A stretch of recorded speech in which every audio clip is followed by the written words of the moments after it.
E aí, pessoal, como que vocês estão aí? Depois de um longo inverno, viemos com uma notícia bombástica. Depois eu coloco o efeito. Saiu nosso visto. Nosso visto saiu e a gente veio contar um pouquinho de tudo que aconteceu aqui, que eu acho que ninguém fazia ideia do que estava acontecendo, mas que está acontecendo com bastante gente agora, né? Meu visto correu de certa maneira numa normalidade aí, né? Embora a demora demorou para começar, para eles pegarem o processo dela em si, demorou bastante. Mas até que ocorreu de forma, digamos que normal, né?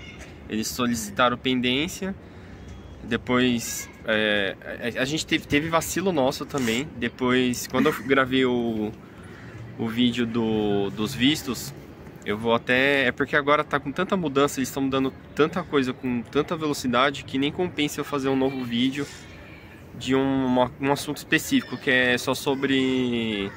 Atualizações de documento, que eles fizeram um checklist novo. Eles fizeram checklist novo, focar um pouco na parte de hospedagem, que foi o que deu problema no nosso.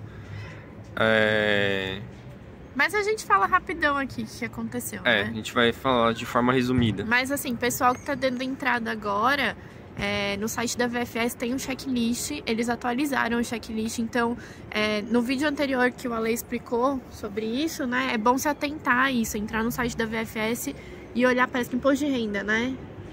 Antes não era obrigatório, por exemplo, quando a gente aplicou o visto e até quando eu gravei o vídeo, que foi uns 3 meses atrás, que faz um tempo que a gente não grava vídeo, não era exigido o imposto de renda, você tinha que colocar como que você ia comprovar suas rendas ali, mas o imposto de renda não era algo obrigatório, era uma coisa que você colocava se você quisesse.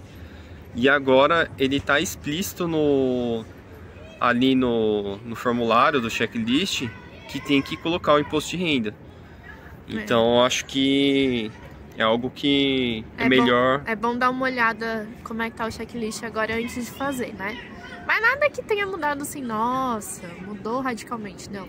Pode ser que mude agora com as novas regras que estão colocando, né? Mas isso ainda foi pro presidente, o presidente já falou que ainda não concorda com tudo, ainda vão... Tá em análise, então ninguém sabe ao certo como que vai ficar isso tudo. Isso aí. E aí só esperando mesmo. Mas aí voltando, o meu, lembrando, né, a gente deu entrada em novembro. Dia 5 de novembro, para ser mais preciso. Dia 5 de dezembro. Dia 5 de dezembro foi protocolado, que eu não sei se todo mundo sabe, nem todo mundo sabe, mas a gente também não sabia isso na época. Quem protocola é a VFS, que a gente é de São Paulo, e de São Paulo você só pode fazer via VFS, não tem opção de ir no consulado. E quem protocola é a VFS, e depois de protocolar, não é porque ele protocolou que ele já está no consulado, ele protocola e vai para o consulado. E aí a gente descobriu que quando ele foi protocolar no dia 5 de dezembro, ele só começou a análise de fato, o meu no dia, segundo a VFS, né, quando a gente foi lá a primeira vez. Que o meu começou a análise no dia 2 de janeiro e o dela no dia 3 de janeiro. E aí ficamos até maio sem nenhum contato do consulado. A gente foi na VFS algumas vezes, mas não adianta nada, né? A gente teve até vídeo aqui que a gente falou sobre isso. Aí no dia 14/5 eu recebi um e-mail simples pedindo uma atualização de reserva, porque já estava cancelado, né? Já tinha passado o prazo das nossas reservas. Nossas reservas eram pro mês 3. E aí eles pediram atualização de reserva. A gente fez pelo aplicativo do Booking, né? Isso é uma coisa que toma cuidado. Vamos colocar um negócio de atenção aqui. Atenção com o Booking. A gente fez pelo aplicativo do celular, pelo Booking. E o aplicativo, na hora que gera o PDF da reserva, ele gera sem o PIN e sem o código da reserva. E eles precisam disso, e a gente não sabia. E aí eu mandei assim. Porque o próprio aplicativo, quando você gera esse comprovante pelo app, ele aparece lá que por segurança eles ocultam esse número. Então eu achei que realmente era algo normal. A gente não sabia que o consulado necessariamente precisava daqueles números, né? Então a gente enviou assim a primeira vez E quando solicitaram dela pela primeira vez para atualizar, a gente fez da mesma forma. A gente mandou... e um detalhe, tá? Quando eu fiz o processo a primeira vez, eu coloquei 1 mês só de hospedagem, e os outros dias eu declarei que eu ia procurar de acordo com o dinheiro que eu tinha disponível em outros lugares, dependendo de onde eu conseguisse um emprego. Aí quando eles mandaram o primeiro e-mail para ela, eles pediram para atualizar a reserva para os 120 dias que a gente ia ficar lá. Então eles não queriam só o primeiro mês, eles queriam para todos os meses. Então a gente já entendeu que ia ter que fazer mais reserva. Eles pediram comprovativo de alojamento atualizado com valores e números de reserva que cubra toda a estadia em território nacional. Em 5 dias úteis tinha que mandar. Mas isso aí é coisa rápida também, né? Isso aí você faz em minutos ali, você faz. Só que aí a gente ainda não se atentou nesse número do PIN, porque eles não deixaram explícito também, que era o número do PIN e esse número da reserva que ficava oculto. É um papel gigantesco que sai a reserva e não sai esses números. E aí a gente reenviou da mesma forma. Aí no dia 27 de maio, eles me mandaram um e-mail falando que tinham recebido a documentação. No dia 3 de junho... eu recebi uma audiência prévia, que é uma intenção de indeferimento, por conta do PIN e do código reserva. E eles deixaram isso explícito. Só que na hora a gente desesperou. A gente não conseguiu ver isso no papel da audiência prévia. Eu precisei pedir ajuda para uma pessoa que vem ajudando a gente. Até depois eu vou perguntar para ela se ela quer que coloque o contato dela aqui. É uma assessora. E aí ela ajudou a gente ver sem cobrar nada. Super simpática até. Até porque o nosso processo a gente fez todo sem assessoria. Só que é lógico, a gente que tá em processo de visto, a gente acaba entrando em grupos, vários grupos na verdade. E aí a gente acaba conhecendo uma pessoa ou outra. E aí a gente conheceu essa tirando dúvidas um com o outro. A gente conheceu essa pessoa e aí ela acabou ajudando bastante a gente. A gente tá tirando o nosso NIS com ela, que é outra complicação que a gente faz em outro vídeo explicando. Mas aí ela acabou ajudando, né? Ela falou o que tinha de errado. A gente descobriu que pelo computador gera o código. E aí a gente fez tudo de novo o processo e reenviou a documentação. Eu gerei exatamente os mesmos papéis, só que pelo computador. Ou até no modo, se você abrir pelo navegador e colocar no modo desktop, ele gera com os números. O problema é o aplicativo. Não, e o pior, dá um aviso. E a gente não viu o aviso. Não, a gente vê, só que a gente achava que não teria problema. Aí no dia 3 de junho, eles acusaram receber... Não, foi? Não. Enfim, a gente mandou pra lá. A gente reenviou no mesmo dia. Ela mostrou como que deveria ser, e aí eu olhei criteriosamente o que tinha diferente, aí eu vi os números, eles ficam bem no cantinho superior direito da folha. E aí eu falei, cara, que estranho, o nosso é igualzinho, só que vem sem esse número. E aí eu tentei pelo computador, e aí veio os números.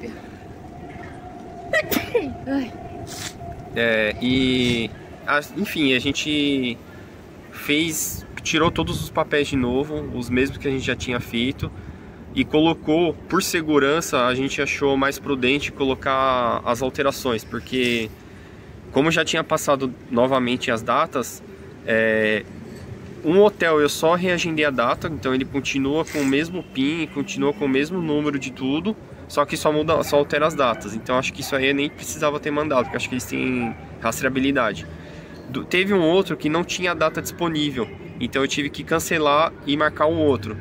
Então eu mandei exatamente tudo para eles, as atualizadas, a que eu fiz alteração de data, a que eu cancelei e o porquê que eu cancelei. Eu coloquei lá que não tinha disponibilidade de datas para nova data. Lembrando que esse aí é o meu processo, tá? O Dani foi diferente. Isso é só o processo da Dani. O meu, nessa altura do campeonato, a gente não tinha informação, até então a gente não tinha informação nenhuma. Era realmente sem... A gente tava cego o processo. Mandamos diversos e-mails e ninguém responde nada. Nunca responderam. Aí no dia 30 de junho, eu recebi um e-mail falando que eles tinham recebido, né, a documentação dessa audiência. E no dia 14 de julho, a minha documentação chegou, o meu passaporte chegou na VFS. E a gente foi buscar. A gente tinha pago o correio, mas a gente preferiu ir buscar. A gente pagou o correio e os correios tanto do meu quanto do dela, mas no desespero que a gente tava, a gente foi pessoalmente pegar. E aí, só pra voltar um pouco as datas, porque o dela chegou no dia 14, né? Foi. No dia 14/7. Agora o processo dele. Agora o meu. O meu, desde que eu dei entrada, a última informação que eu tive foi o protocolo, no dia 5 de dezembro, que eu recebi por SMS. Quando a gente foi na VFS, a primeira vez, que foi em abril, se eu não me engano, acho que se eu não me engano foi em abril, a gente questionou, foi lá, a mulher não me mostrou os dados todos, mas ela só me mostrou o endereço de retorno que a gente tinha colocado para receber os passaportes, e eu confirmei que estava certo e tal. E eu comentei com ela, né, que que minha esposa recebeu o protocolo dela por e-mail e por SMS, e eu só tinha recebido por SMS, e ela falou que era normal, que não sei o que, e a gente já tinha visto alguns outros casos que aconteceu isso também. Então a gente ficou meio que... Tem bastante gente que acontece. E aí a gente ficou meio assim, é normal, né, é normal, então não vamos nem esquentar a cabeça. Enfim, quando chegou o primeiro e-mail de contato deles com ela, que foi em maio, que foi no dia 14 de maio, aí me deu um sinal de alerta. Falei, como que... Tudo bem que são processos diferentes, mas já faz tanto tempo assim, já mandaram dela e o meu nada. Não, seguro. E o meu nada, aí a gente foi na VFS de novo no dia 15, conversamos com eles e aí eu descobri que o meu e-mail estava errado. Eles cadastraram isso porque toda a documentação que eu fiz digitalizada, tudo pelo computador, e só assinei à mão e enviei, que era justamente para não ter erro de interpretação de letra, sabe? E mesmo assim eles conseguiram errar o meu e-mail. A VFS cadastrou meu e-mail no sistema de forma errada. E aí eu descobri isso naquele dia a gente trocou. Na verdade eu tinha descoberto na semana anterior pelo telefone. E aí pelo telefone eles falaram que ia demorar 10 dias úteis para fazer a troca de um e-mail. E aí eu fiquei incrédulo com aquilo, mas isso eu liguei numa quinta-feira. Eu falei, deixa quieto, né? Aí quando foi na outra semana que ela recebeu o e-mail dela, aí no dia seguinte a gente foi presencialmente na VFS, porque eu tinha... O meu sexto sentido me dizia que algo estava errado e não era bom. E era o e-mail errado. E a gente questionou se eles sabiam se eu tinha recebido alguma pendência ou não. Por telefone a VFS falou que sim, que tudo que a gente recebe eles também recebem. Só que... E que não tinha nada. E que não tinha nada, e que não constava nada. Que era pra eu ficar tranquilo. Só que quando a gente foi na VFS aqui de São Paulo, a mulher desmentiu e falou tudo ao contrário. Que eles não recebem nada, mais nada do consulado, que isso é diretamente para a pessoa do processo. A comunicação entre VFS. A comunicação entre VFS. VFS, mano. A comunicação entre eles é maravilhosa. É muito bom, assim, sabe? E... Até perdi a linha, tinha raciocínio. Fica fazendo a troca do e-mail. A gente trocou o e-mail naquele dia. Demorou 2 horinhas pra trocar o e-mail. Foi super rápido. Foi até menos. Foi uma coisa de 1 hora. Foi. A gente ainda tretou. Tretou não, né? A gente queria saber se ele tinha recebido algum e-mail. Eu fiz eles enviarem um e-mail de confirmação de troca de e-mail pra gente se respaldar, né? Pedi pra supervisora, né, das meninas lá, enviar um e-mail pra gente falando tudo o que aconteceu, mas ela não enviou, nunca enviou esse e-mail. Nunca enviou, ela lógico. Ela falou que ia enviar, né? E nunca enviou. Porque era assumir a culpa que eles tinham errado e eles não iam fazer isso nem a pau. E aí eles falaram que em 2 horas a gente receberia o e-mail de que eles mudaram o e-mail, né? Aí a gente foi almoçar e aí acabou que recebeu o e-mail mesmo. Recebeu o e-mail com 1 hora, aí a gente voltou. Aí a mulher falou, ela saiu pra almoçar, começou a enrolar, a gente também tava com a nossa filha. Aí fomos não dava pra fazer, barraco nem nada. Então a gente foi embora. E como não chegou mais nada do meu, a gente tava com esperança de que o dele ia... Porque a gente segue um canal no YouTube que o do moço desse canal chegou com 6 meses, quase para 7 meses, e não teve nenhuma pendência. E o dele veio deferido. Eu falei, pô, o seu pode ser que aconteça isso também, né? Então a gente tava com essa esperança. E como ela já tinha recebido, depois do outro e-mail, já tinha passado 45 dias e eu não tinha recebido até então, depois da troca do e-mail, e eu não tinha recebido nada ainda. Aí eu falei, ou o meu visto vai chegar deferido, ou sei lá o que aconteceu. E aí quando foi no dia 3 de julho, eu recebi o e-mail que meu passaporte tinha chegado lá na VFS. Como a gente já tinha quase certeza que tinha dado ruim, eu fui lá, nem esperei também nos Correios, eu fui diretamente lá. Porque se precisasse fazer o processo de reapreciação, a gente já fazia no mesmo dia para não perder tempo. A gente já fazia lá, e foi o que a gente fez. Eu cheguei lá, passei a mão no envelope e já percebi que tinha um papel dentro. E se você catar o seu envelope e você perceber que tem um papel além do seu passaporte, já pode saber que não é coisa boa. E o desespero, gente. E aí, quando a gente abriu, estava escrito lá que tinha sido indeferido porque eu não enviei a documentação solicitada. Em fevereiro, olha a data, fevereiro que eles me mandaram. Tava indeferido já tinha indeferido fevereiro. há muito tempo. Já estava indeferido há muito tempo. E eles me devolveram o passaporte em julho. Quase 5 meses para devolver um passaporte. E aí, enfim, a gente fez o processo de reapreciação. Como eles não declararam, não colocou exatamente o que era que tinha dado errado. Eles colocaram assim, não entrega de documentação solicitada por e-mail, mas não falaram qual era a documentação. Não tinha especificação. Então, como o nosso processo era idêntico, a gente tomou como base o dela. Então, era meio que óbvio que o problema do meu era o mesmo que o dela, que era a reserva da hospedagem sem o PIN. O checklist de novo, né? Porque no meu não tinha mandado. A gente tinha mandado imposto de renda, né? De qualquer forma. Não, eu tinha mandado imposto de renda desde a primeira vez. Até antes dele solicitar, eu já tinha mandado imposto de renda. Aí buga a nossa cabeça. Lá foi nós pedir ajuda pra assessora, que não era nem nossa assessora, mas ela ajudou. Porque a gente não sabia o que a gente mandava de volta, porque a gente perguntou na própria VFS. Eles não ajudam. E aí eles olharam pra nossa cara, você envia o que você achar que você deve enviar. Tipo, nossa, ajuda muito. E aí, enfim, eu decidi reenviar exatamente tudo. Que foi o que a assessora orientou também. Na dúvida, manda tudo, porque é melhor. A única coisa que eles falam é pra fazer uma cartinha de próprio punho explicando tudo o que aconteceu. E aí a gente fez tudo, apostilei, tirei até meu antecedente criminal novamente, apostilei de novo. Tudo no mesmo dia. Tudo no mesmo dia. No desespero, na correria. Achamos um cartório lá perto. Achamos um cartório que tinha do lado, pagamos uma maior nota nas xerox. E a criança no braço. A criança no braço, almoçando. A gente almoçou correndo para dar tempo. Mas deu tempo, a gente voltou no mesmo dia. Tudo esse desespero aí, gente, tem um porquê, tá? Porque imagina só, a gente vai, eu, a Lê, a nossa filha, né, que tem quase 3 anos, e 2 gatas.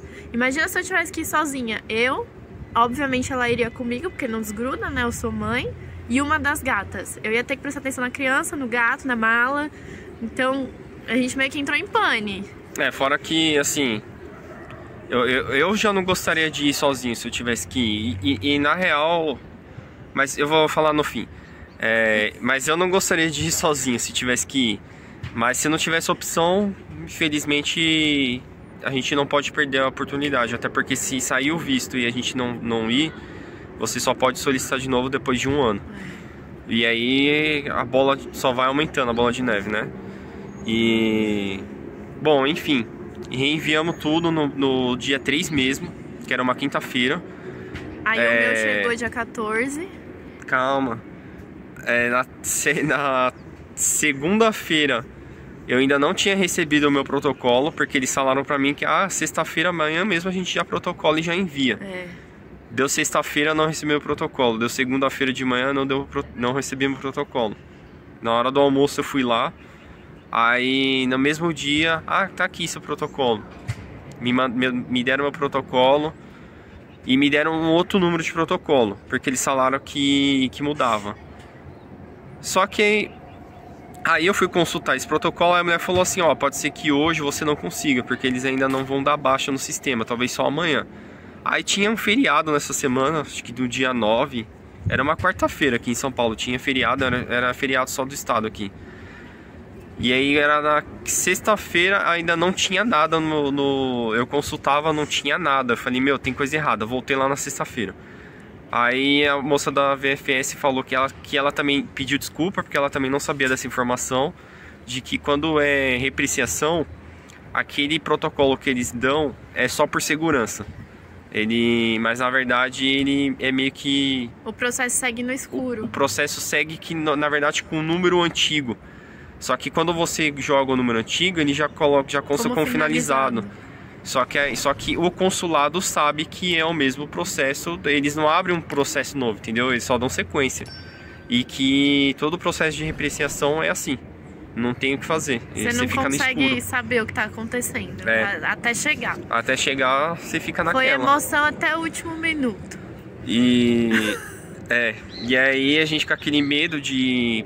Porque podia ser que desse ruim, sei lá, por algum motivo meu, eles interferissem novamente. Só sei que quando foi no dia... Eu tava até passando mal já. Aí quando foi no dia... Putz, que dia que era? 14. Dia 20... 14 não, chegou 14, o meu. 14 chegou o dela. Aí piorou a situação, eu passei uma semana a gente ficou feliz, ao mesmo tempo a gente ficou Eu não sabia se eu chorava de felicidade ou de desespero. Porque o dela deu certo, então a possibilidade do meu dar certo também era grande. Só que ao mesmo tempo, quando que eles vão olhar o meu processo, entendeu? Porque aqui de São Paulo tá em rosca, agora que tá melhorando. Só sei que no fim, quando foi dia 20... Quando foi que eles mandaram e-mail? Foi 10 dias depois do 24. Dia 24? Na verdade, dia 23, eles me mandaram um e-mail, era 4h15 da tarde. Isso. No dia 23, 4h15 da tarde, eu até decorei, que eles me mandaram um e-mail que meu passaporte tinha chegado. Só que eles não falam se deu bom ou não, né? Você só descobre quando você pega e abre o envelope. E aí, só que eles mandaram 4h15 da tarde, eles atendem até as 16. Tipo, não tinha mais como eu ir lá naquele dia. Então, de um dia pro outro eu nem dormi direito, porque de pânico, porque eu não sabia se tinha dado certo ou não. No outro dia eu acordei cedinho, fui lá no primeiro horário. Não tinha nem aberto ainda, já tinha até uma filinha lá, eu fiquei lá na filinha. E aí finalmente deu certo, foi super rápido o meu processo de apreciação. Na real, veio a data... O dele saiu 3 dias depois do meu. Veio com uma diferença de 3 dias, porque o dela veio marcado dia 11 no passaporte dela. E o meu, eu recebi o e-mail só no dia 23, mas veio marcado no passaporte dia 14. Então foi super... E foi protocolado no dia 7, então foi super rápido. Mas assim, vamos deixar claro que isso aí é exceção da exceção. Aconteceu com um colega de um dos grupos que a gente tá. Ele acabou mandando mensagem pra gente uma semana antes, falando como aconteceu o processo de reapreciação dele. E aí eu fiquei pensando, putz, por que o nosso não pode ser igual? E o dele era do Rio de Janeiro. Não era nem de São Paulo. E aí acabou que foi igualzinho do cara. E acabou sendo bem rápido também.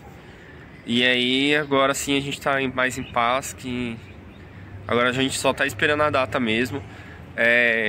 A gente veio na correria aqui gravar, porque faz muito tempo que a gente não grava nada. Porque a gente tava no desespero louco. Na verdade foi uma junção de coisas, né? Desespero que a gente tava.